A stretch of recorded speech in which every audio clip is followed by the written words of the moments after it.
Building backlinks and marketing help you improve search rankings, but you also need to take a look at your on-page search engine optimization.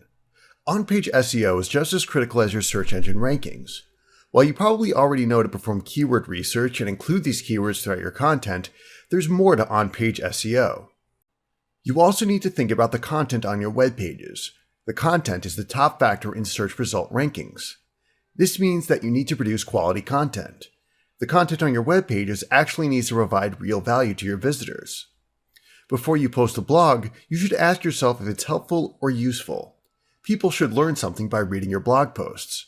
It should offer advice, tips, updates, or news. Quality is essential, but your content also needs to be linkable. If people can't easily share a link to your web page, you won't get backlinks, and search engines won't rank the page. This problem is most common with content that can only be accessed by logging into a site and slideshows powered by Ajax. If you have content that you want to get ranked in search results, it needs to be linkable without logging in or requiring the use of Ajax. After the actual content, you need to look at the title tag. The title tag goes in the head tag in the HTML of your web page. It's what appears along the tab in your web browser. When the title tag isn't specified, search engines grab the first line of text on the web page. This is what gets displayed in the search results.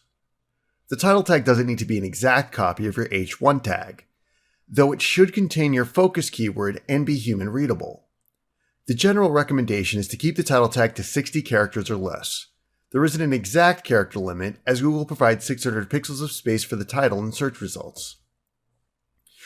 Some characters are wider than others. If you stick to 60 characters or less, about 90% of your titles will be fully displayed in search results.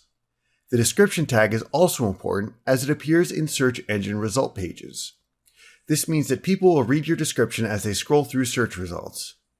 But it doesn't appear to have an impact on the actual search engine rankings. Page hierarchy is also a concern when it comes to on-page SEO.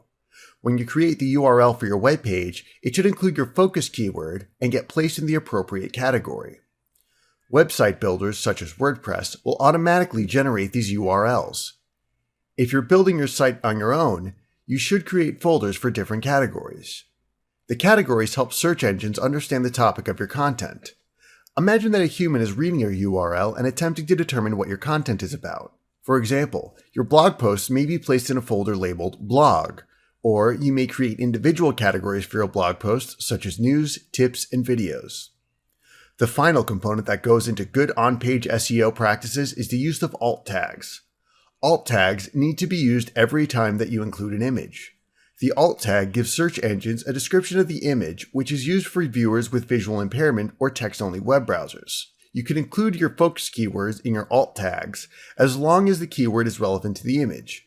Don't use the keyword by itself. Provide an actual description of the image while including the keyword naturally. For example, if you included an image of a product, you might provide a one-line description of the product. Make the best use of these alt tags as they count toward your search engine rankings. Putting these simple tips together will ensure that you're always doing your best to improve on-page search engine optimization. You need to start with the quality of your content. Produce content that people will actually want to read and make it linkable. You also need to pay attention to your title tags, alt tags, and URLs.